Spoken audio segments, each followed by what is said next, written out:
നമസ്കാരം. പ്രധാന വാർത്തകൾ.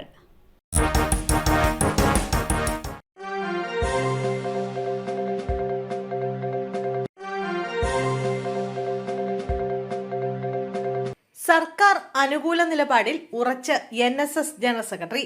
രാഷ്ട്രീയ നിലപാട് പറഞ്ഞു കഴിഞ്ഞുവെന്നും കൂടുതലൊന്നും പറയാനില്ലെന്നും G. സുകുമാരൻ നായർ വ്യക്തമാക്കി. Changanassery പെരുന്നയിലെ NSS ആസ്ഥാനത്തെ പൊതുയോഗത്തിനെത്തിയപ്പോഴായിരുന്നു G. സുകുമാരൻ നായരുടെ പ്രതികരണം. സുകുമാരൻ നായർക്കെതിരെ പ്രതിഷേധങ്ങളുമായി ബന്ധപ്പെട്ട പ്രതികരണം തേടിയപ്പോഴായിരുന്നു അദ്ദേഹത്തിന്റെ നിലപാട് വ്യക്തമാക്കിയത്. താൻ തന്റെ രാഷ്ട്രീയ നിലപാട് നേരത്തെ തന്നെ പറഞ്ഞതാണെന്നും പ്രതിഷേധിക്കേണ്ടവർ പ്രതിഷേധിച്ചോട്ടെ എന്നും അത് നേരിട്ടോളാമെന്നും G. സുകുമാരൻ നായർ പറഞ്ഞു. ഭൂട്ടാൻ വാഹനക്കടത്ത്. പോലീസിന്റെ സഹായം തേടി കസ്റ്റംസ്. കേരളത്തിൽ എത്തിച്ചെന്ന് സംശയിക്കുന്ന 200 വാഹനങ്ങളിൽ 150 എണ്ണത്തിന്റെ രേഖകൾ കസ്റ്റംസ് ശേഖരിച്ചു. കൂടുതൽ വാഹന ഉടമകളുടെ മൊഴി കസ്റ്റംസ് രേഖപ്പെടുത്തും.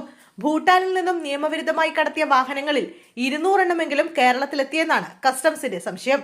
ഇതിൽ 150 വാഹനങ്ങളുടെ രേഖകൾ അന്വേഷണ സംഘം ശേഖരിച്ചു കഴിഞ്ഞു. വാഹന ഉടമകളിൽ അമിത് ചക്കാലക്കൽ, മാഹിൻ അൻസാരി എന്നീ 2 പേരുടെ മൊഴിയാണ് നിലവിൽ രേഖപ്പെടുത്തിയത്. ബാക്കിയുള്ളവരുടെ മൊഴിയും കസ്റ്റംസ് ഉടൻ രേഖപ്പെടുത്തും.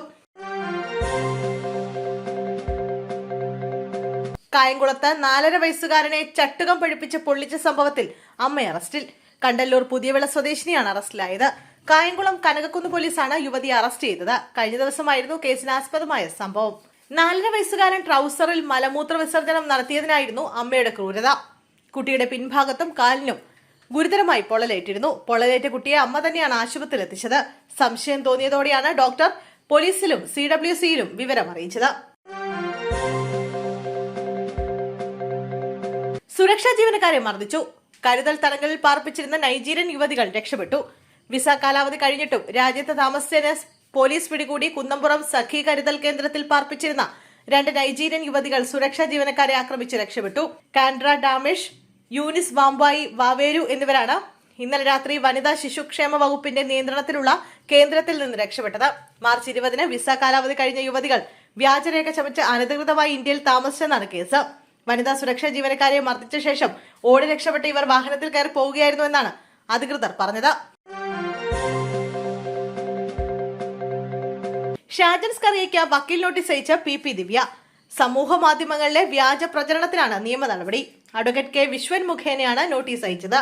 50 ലക്ഷം രൂപ നഷ്ടപരിഹാരവും PP ദിവ്യ ആവശ്യപ്പെട്ടിട്ടുണ്ട്. PP ദിവ്യ 23 തവണ വിദേശയാത്ര നടത്തിയിട്ടുണ്ട്.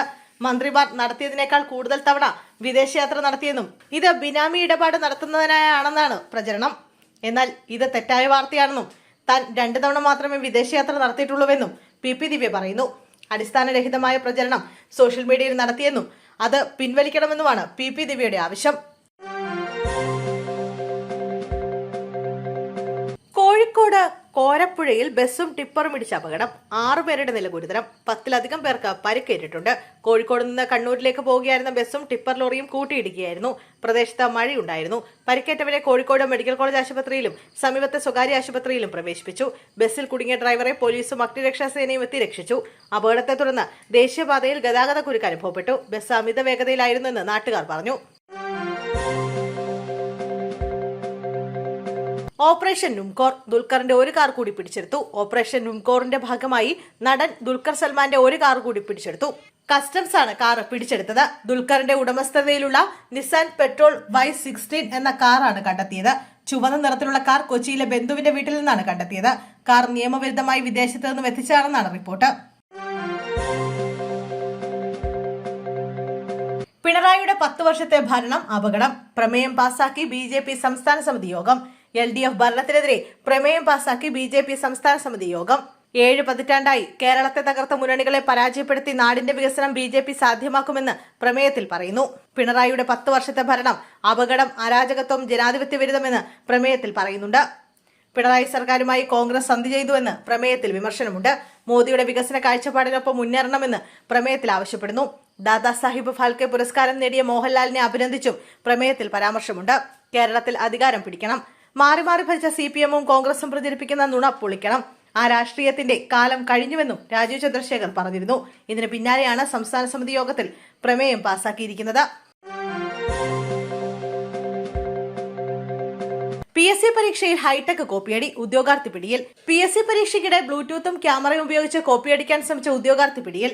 ശനിയാഴ്ച നടന്ന സെക്രട്ടേറിയറ്റ് അസിസ്റ്റന്റ് പരീക്ഷയ്ക്കിടെ കണ്ണൂരിലാണ് സംഭവം. പെരളശ്ശേരി സ്വദേശി NB മുഹമ്മദ് സഹദാണ് പിടിയിലായത്. പയ്യാമ്പലം ഗവൺമെന്റ് ഗേൾസ് HSSൽ പരീക്ഷ എഴുതിയിരുന്ന NB മുഹമ്മദ് സഹദിനെ PSC വിജിലൻസ് വിംഗാണ് പിടികൂടിയത്. ഷർട്ടിന്റെ കോളറിൽ സ്ഥാപിച്ച മൈക്രോ ക്യാമറ വഴി ചോദ്യങ്ങൾ ചോർത്തി ഹെഡ്സെറ്റിലൂടെ ഉത്തരം ശേഖരിച്ചാണ് ഉദ്യോഗാർത്ഥി കൃത്രിമം കാണിക്കാൻ ശ്രമിച്ചത്. വിജിലൻസ് വിംഗ് ഉദ്യോഗസ്ഥർക്ക് സംശയം തോന്നിയതോടെ പരിശോധനയ്ക്ക് വിധേയനാക്കുകയായിരുന്നു. പിടിക്കപ്പെട്ടെന്ന് വ്യക്തമായതോടെ സഹദ ക്ലാസ്സിൽ നിന്ന് ഇറങ്ങി ഓടുകയും ചെയ്തു. തുടർന്ന് ഉദ്യോഗസ്ഥർ പിന്തുടർന്ന് പിടികൂടി. വിജയുടെ റാലിയിൽ തിക്കും തിരക്കും, മരണസംഖ്യ ഉയരുന്നു. കുട്ടികൾ ഉൾപ്പെടെ 28 മരണം. തമിഴക വെട്ടറി കഴകം പ്രസിഡന്റ് വിജയുടെ റാലിയിൽ തിക്കിലും തിരക്കിലും പെട്ട് 28 പേർ മരിക്കുകയും നിരവധി പേർ കുഴഞ്ഞു വീഴുകയും ചെയ്തു. മരിച്ചവരിൽ 3 കുട്ടികളും 10 സ്ത്രീകളും ഉൾപ്പെടുന്നതായാണ് റിപ്പോർട്ട്. 10 പേർ അതീവ ഗുരുതരാവസ്ഥയിലാണ്. കുഴഞ്ഞു വീണ 3 കുട്ടികളെ ഐസിയുവിലേക്ക് മാറ്റിയിട്ടുണ്ട്. അതേസമയം മരണസംഖ്യ ഉയരുമെന്നാണ് റിപ്പോർട്ടുകൾ. തിക്കിലും തിരക്കിലും പെട്ട ആളുകൾ കുഴഞ്ഞു വീഴുകയായിരുന്നു. വിജയുടെ കരൂർ റാലിയിലാണ് സംഭവമുണ്ടായത്. സംഭവത്തെ തുടർന്ന് വിജയ് പ്രസംഗം പൂർത്തിയാക്കാതെ കാരവാനിലേക്ക് മടങ്ങി.